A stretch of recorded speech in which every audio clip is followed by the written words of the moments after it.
Good morning दोस्तों। आज हम पॉलिटिकल साइंस का एक चैप्टर शुरू करने वाले हैं, राजनीतिक विज्ञान, जिसमें हम केंद्र सरकार के बारे में चर्चा करेंगे। और केंद्र सरकार के बारे में चर्चा करें उससे पहले हम ये देखेंगे कि सरकार का अर्थ क्या होता है और सरकार की परिभाषा क्या होती है। तो देखिए, अगर हम सरकार की बात करते हैं तो हम देखेंगे कि जो राज्य होता है, सरकार क्या होगी, राज्य पे होगी ना। तो हम देखेंगे राज्य क्या है, तो राज्य एक भावात्मक अवधारणा है, एक भाव है, एक भावात्मक अवधारणा है जो अमूर्त एवं क्या होती है, अदृश्य संस्था होती है। अमूर्त और अदृश्य संस्था होती है।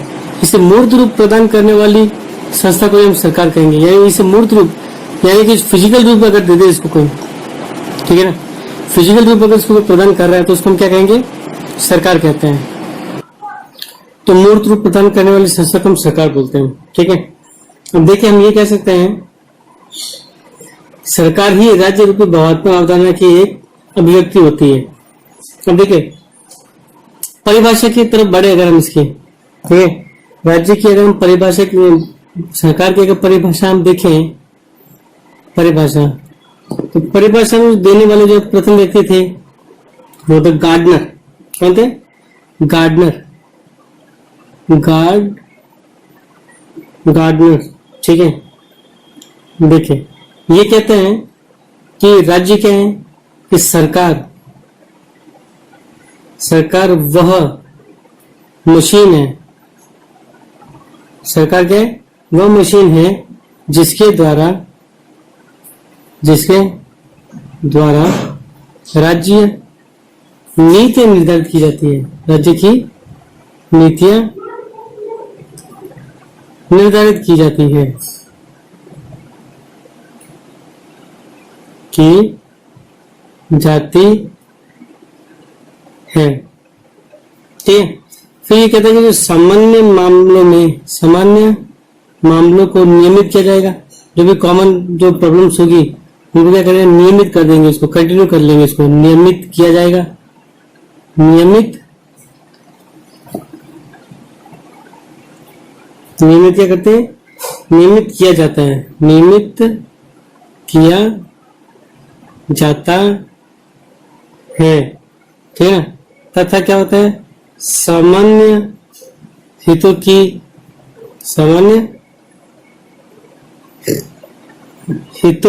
को उन्नत किया जाता है, को उन्नत किया जाता है। तो ये गार्डनर भाई साहब थे जो कहते थे कि सरकार क्या एक मशीन है और ये मशीन क्या करेगी, राज्य की पॉलिसी जो होती है, जो पॉलिसी यानी जो नीति उनको बनाएगी, निर्धारित करेगी। फिर जो भी कॉमन जो मामले होंगे, इशू होंगे, जो कॉमन इशू होंगे उनको क्या करेगी, कंटिन्यू कर लेगी, नियमित करेगी। और सामान्य हित, जो हमारे जो हित, हमारे जो फायदा नुकसान है, ठीक है, जिसमें हमारा फायदा होता है, जो हमारे हित होते हैं, जो हमारे इंटरेस्ट है, उनको ये क्या करेगी, उन्नत कर देगी और अच्छा बना देगी, ठीक है। ये राज्य की परिभाषा है जो गार्डनर ने दे रखी है। अब हम देखेंगे कि सरकार, सीधी चीज पढ़ लेंगे, सरकार। अब हम आते सीधा सरकार पे आते हैं। अब देखिए, सरकार जो होती है, सरकार के अंग होते हैं 3। सरकार के अंग होते हैं 3। कितने अंग होंगे इसके, सरकार के 3 अंग होंगे। एक फ्लो चार्ट बना लेता हूं मैं, फ्लो चार्ट की मीडियम से आपको समझा देंगे। देखिए, 3 होते हैं। सबसे पहले आता है व्यवस्थापिका। क्या आता है, व्यवस्थापिका, ठीक है ना, जिसको हम संसद बोलते हैं, जो व्यवस्था का करती है। दूसरी होती है कार्यपालिका। क्या होती है, कार्यपालिका। तीसरी जो होती है, तीसरी होती है न्यायपालिका। न्यायपालिका। अब देखिए, इसको हम क्या बोलते हैं, व्यवस्थापिका जो होगी वो होगी लेजिस्लेचर हो जाएगी ये तो, ठीक है ना। इसको हम क्या बोलते हैं, पार्लियामेंट, ठीक है ना। इसको हम बोलते हैं एग्जीक्यूटिव, इसको बोलते हैं जुडिशरी, न्यायपालिका। ये व्यवस्था का निर्माण करेगी, ये कार्य करेगी और ये न्याय का काम करेगी, ठीक है। ये होते हैं सरकार के 3 महत्वपूर्ण अंग होते हैं। तो हम एक एक करके पढ़ेंगे सरकार के 3 जो महत्वपूर्ण अंग है। सबसे पहले अंग हम जो है व्यवस्थापिका के बारे में पढ़ लेते हैं। व्यवस्थापिका, ठीक है। देखिए, वीडियो जो होती है कई बार लंबी बन जाती है। लंबी वीडियो बनने का कारण यही है कि आपका जो सिलेबस है बहुत ज्यादा बड़ा है, बहुत ज्यादा बड़ा है। 15 मिनट की क्लास के अंदर मैं सिलेबस को कवर करना मेरे लिए मुश्किल होता है।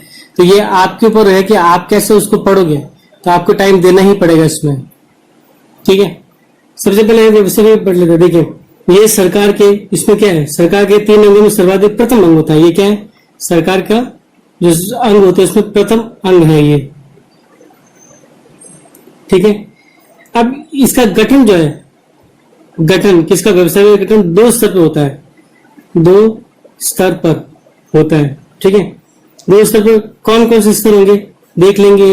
एक तो होगा वो है संघीय स्तर पर, संघीय स्तर पर, जिसको हम संघीय व्यवस्थापिका कहेंगे।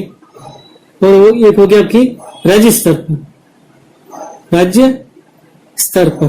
ठीक है ना, राज्य स्तर की हम राज्य सरकार जब पढ़ेंगे तब विस्तार चर्चा कर लेंगे। अभी हम पढ़ेंगे संघीय स्तर पर पढ़ लेते हैं।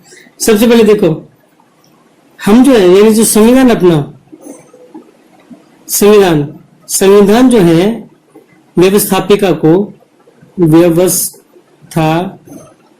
को, ठीक है ना, एक नाम देता है। तो ये व्यवस्थापिका को क्या कहता है, संसद कहा जाता है। ठीक है ना, संसद का नाम दिया गया है, संसद का नाम इसको दिया गया है। ठीक है, अब देखिए सबसे महत्वपूर्ण जो चीजें आ जाएंगी वो आएगी अनुच्छेद 79। ये आपको याद रखना पड़ेगा। अनुच्छेद 79 में ये दे रखा है कि भारतीय संघ की क्या होनी चाहिए, भारतीय संघ की एक संसद होगी। ठीक है, भारतीय संघ की एक संसद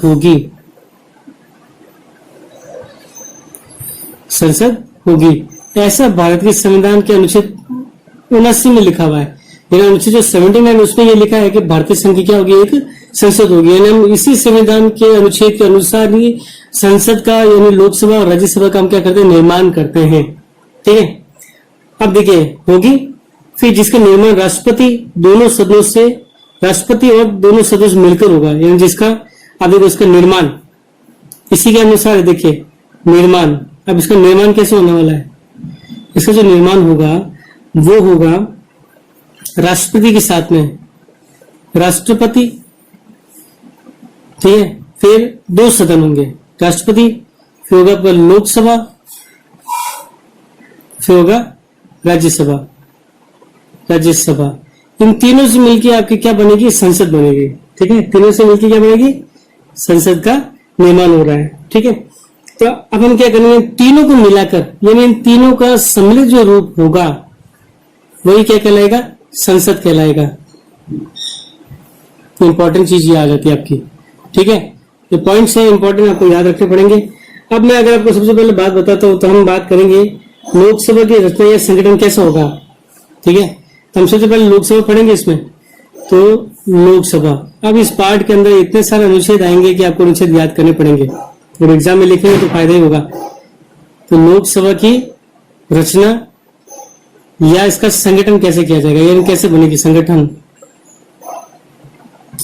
देखिए सबसे पहली बात, लोकसभा को क्या कहते हैं, इसको हम प्रथम या निम्न सदन कहते हैं। ये क्या होती है, प्रथम या निम्न सदन होता है, निम्न सदन होता है। ठीक है, इसे हम लोकप्रिय सदन भी कहते हैं। क्या कहेंगे, लोकप्रिय सदन। ठीक है ना, अब लोकप्रिय सदन क्यों कहेंगे, क्योंकि सदस्य जनता द्वारा प्रत्यक्ष रूप से निर्वाचित होंगे। सदस्य क्या होंगे, सदस्य प्रत्यक्ष रूप से निर्वाचित होंगे, प्रत्यक्ष रूप से जनता द्वारा निर्वाचित होते हैं, निर्वाचित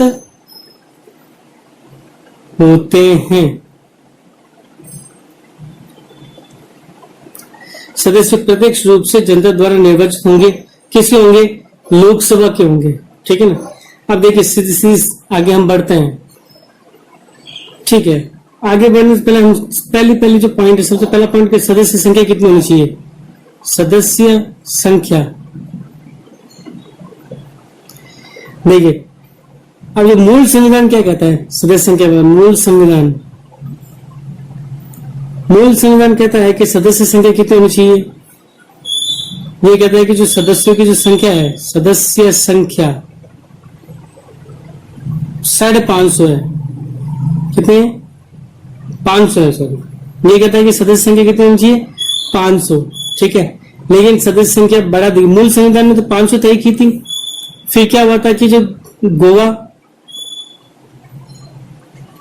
दमन और दीव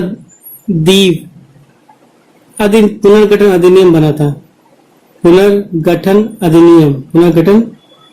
अधिनियम, ठीक है, ये 1987 में बनाया गया था। इस अधिनियम के अनुसार जो था, सदस्य संख्या जो है, सदस्य संख्या 552 निश्चित की गई। कितनी निश्चित कर दी गई? 552 निश्चित कर दी गई थी। ठीक है, अब देखिए 552 जो सदस्य हैं, इसको भी बांटा गया है। 552 सदस्य में से देखिए 530 सदस्य जो होंगे वो राज्यों से निर्वाचित होंगे, यानी राज्यों से निर्वाचित की शर्त है। दूसरी बात, 20 जो होंगे, कितने? 20 ये संघीय क्षेत्रों से होंगे। संघीय क्षेत्र मतलब यूनियन टेरिटरी से, ठीक है ना, क्षेत्रों से निर्वाचित होंगे। फिर जो 2 बच गए, 2 सदस्य, ये आंग्ल भारतीय होंगे। कौन होंगे? आंग्ल भारतीय होंगे, ठीक है ना। और उनका निर्वाचन करने वाले होंगे। कौन करेगा इनका निर्वाचन? राष्ट्रपति खुद करेगा अपने विवेक से, ठीक है ना। ये है लोकसभा के सदस्यों का वर्गीकरण, ठीक है। फिर देखिए अगला जो बिंदु है इसमें, वो है निर्वाचन। कैसे होगा इसका निर्वाचन जो होगा इसका, ये होगा वयस्क मताधिकार के आधार पर होगा। किसमें होगा? वयस्क मताधिकार के आधार पर,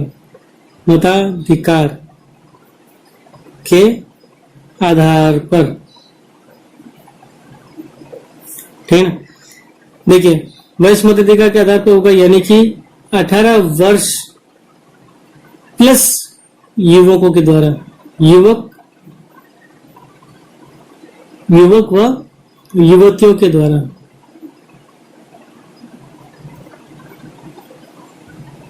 जिनकी उम्र 18 वर्ष हो गई, जिनका वोटर आईडी कार्ड में जिनका नाम होगा वोटर लिस्ट में, वो मत अपना दे सकते हैं, ठीक है। अब देखिए अगला जो बिंदु आ रहा है वो योग्यताएं इनकी। योग्यताएं, क्या योग्यता होनी चाहिए लोकसभा के सदस्य बनने के लिए? पहला बिंदु क्या है? भारत का नागरिक होना बहुत जरूरी है उसका, भारत का नागरिक हो, ठीक है ना। ऐसा ना हो कि कोई बाहर के देश का नागरिक वो बन जाए। तो हमने शर्त पहले ये रखी, भारत का नागरिक ही लोकसभा के सदस्य बन सकता है। फिर आयु जो उसकी कम से कम 25 वर्ष होनी चाहिए, आयु उसकी 25 वर्ष से अधिक होनी चाहिए, 25 से अधिक होनी चाहिए, ठीक है ना। फिर सरकार के अधीन, देखिए सरकार के अधीन लाभ के पद पे ना हो, लाभ के पद पर ना हो, ये भी है, ठीक है। फिर न्यायालय द्वारा, ये जो न्यायालय है, न्यायालय द्वारा पागल घोषित न किया गया हो व्यक्ति, पागल न घोषित किया गया हो, घोषित हो, तथा दिवालिया न हो, दिवालिया ना हो। ये क्या है इसकी योग्यताएं, ठीक है। चौथी जो बिंदु आएगा वो है कार्यकाल। चौथा बिंदु क्या हो जाएगा? कार्यकाल। देखिए हम कार्यकाल की बात करते हैं तो कार्यकाल जो होगा लोकसभा का कार्यकाल जो होता है वो 5 वर्ष का होता है। कितने वर्ष का होता है? 5 वर्ष का होता है, ठीक है। लेकिन राष्ट्रपति जो होगा, देखिए विशेष परिस्थितियों में राष्ट्रपति प्रधानमंत्री की सलाह पर, प्रधानमंत्री की सलाह पर, ठीक है, 5 वर्ष से पूर्व भी, 5 वर्ष से पूर्व भी भंग कर सकता है,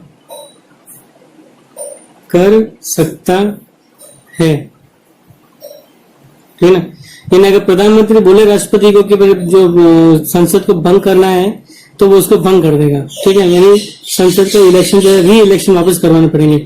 तो ऐसा अब तो 9 बार हो चुका है, 9 बार हो चुका है,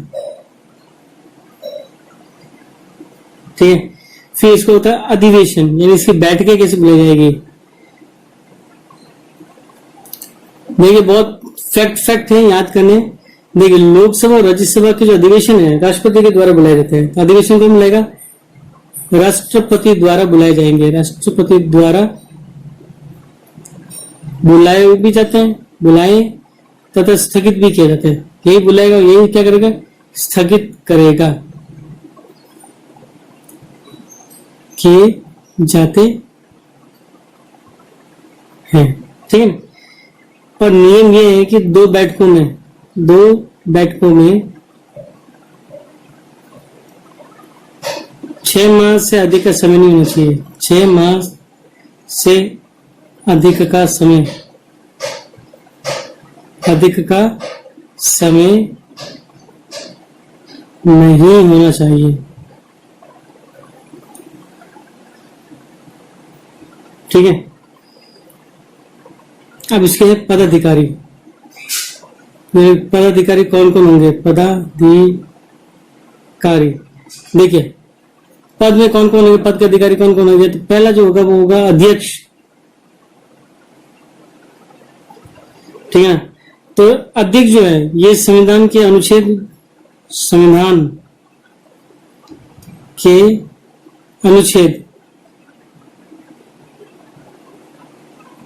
कितने? 93 में दे रखा है। ऐसा दे रखा है अनुच्छेद 93 में कि लोकसभा, यानी जो सदस्य होंगे लोकसभा स्वयं ही अपने सदस्यों में से एक अध्यक्ष चुन लेगी और दूसरा उपाध्यक्ष भी चुनेगी,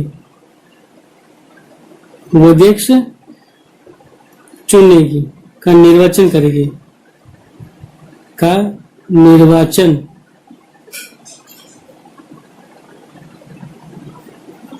करेगी, ठीक है।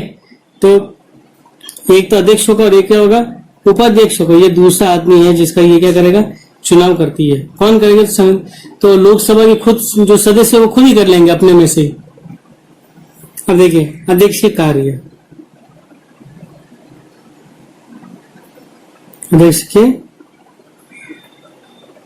कार्य क्या क्या होंगे? देखिए पहले कार्य जो होंगे वो बैठकों की अध्यक्षता करेगा, यानी बैठकों की अध्यक्षता करता है,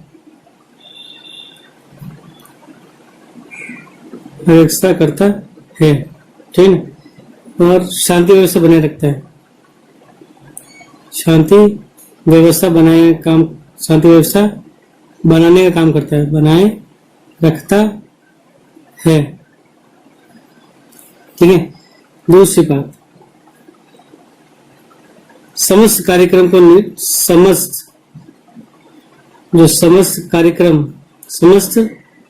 यानी जो उसके कार्यक्रम क्या क्या होने चाहिए लोकसभा के और कौन कौन सी कार्रवाई होनी चाहिए उसको निश्चित करता है। कार्रवाई अध्यक्ष द्वारा निश्चित होती है, निश्चित होती है, ठीक है, निश्चित होती है। फिर सदन के नेता को परामर्श देगा, सदन के नेता को परामर्श देती है, ठीक है। ठीक है।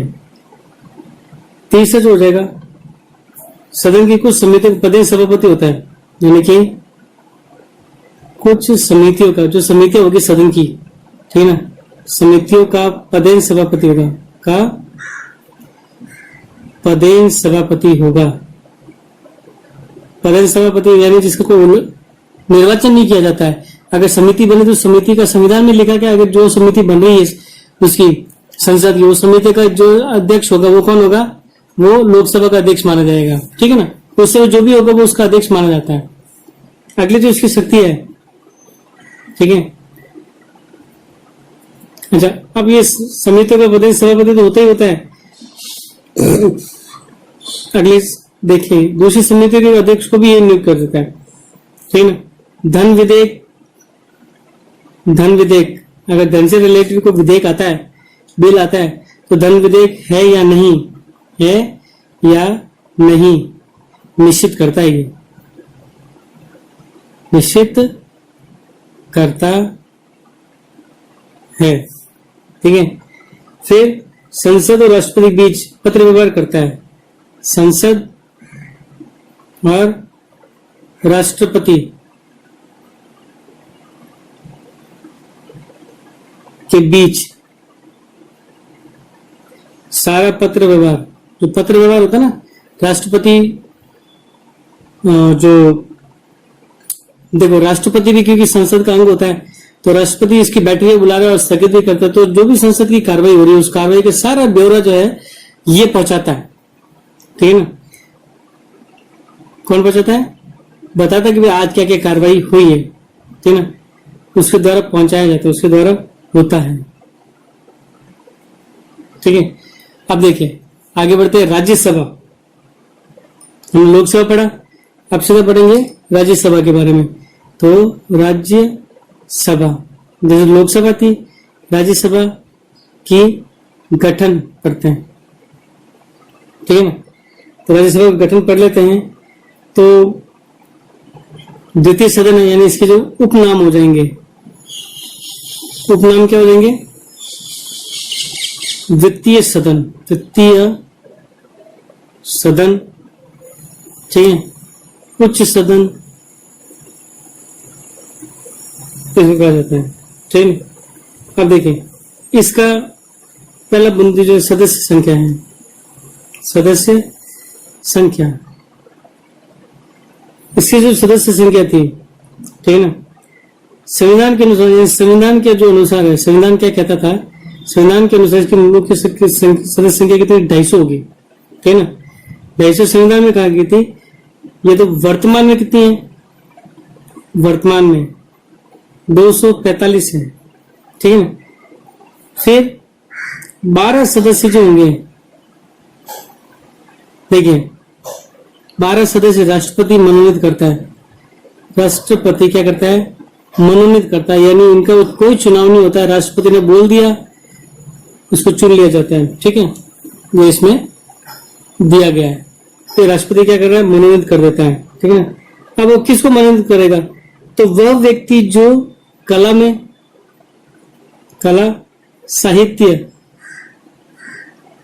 विज्ञान, ठीक है ना, समाज सेवा, समाज सेवा, ठीक है ना, या खेल में, या खेल में, ठीक है ना, क्या हो, परिपक्व हो, ठीक है ना, जिसे विशेष ज्ञान हो, क्या उसे विशेष ज्ञान हो, ठीक है ना। यानी वो व्यक्ति जो कला, साहित्य, विज्ञान, समाज सेवा या खेल में परिपक्व हो, या जिसे उसे विशेष ज्ञान हो जाए, वो जो है राष्ट्रपति उसको सदस्य निर्वाचित करता है। जैसे आपको मालूम हो तो उदाहरण के लिए सचिन तेंदुलकर है, ठीक है ना, सचिन तेंदुलकर, ये खेल के क्षेत्र में विशेष ज्ञान होने की वजह से इनको क्या बनाया गया था, राज्यसभा का सदस्य बनाया गया था, ठीक है। तो देखिए निर्वाचन, इनका निर्वाचन कैसे होगा, निर्वाचन, तो निर्वाचन जो पद्धति होगी इसकी, ठीक है ना, निर्वाचन जो पद्धति होती है वो होती है आनुपातिक। कौन सी होती है, आनुपातिक प्रतिनिधित्व की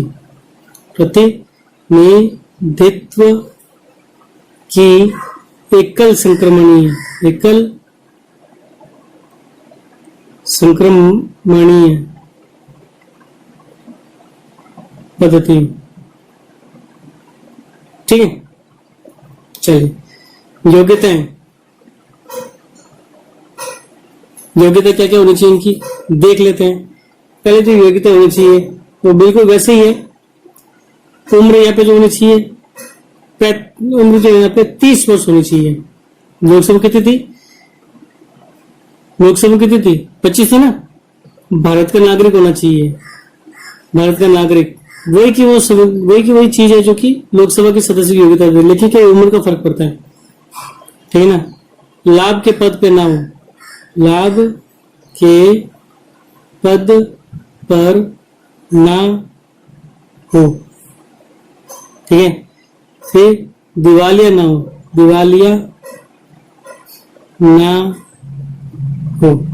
ठीक है। ये इसकी कुछ योग्यता होती है। ठीक है। फिर कार्यकाल तो कार्यकाल नहीं है इसका। ठीक है ना। कार्यकाल इसका कुछ नहीं है, ये स्थायी सदन है। स्थायी क्या हो जाएगा? सदन है। ठीक है। मतलब भंग नहीं हो सकता है, राष्ट्रपति भंग नहीं कर सकता, भंग नहीं हो सकता।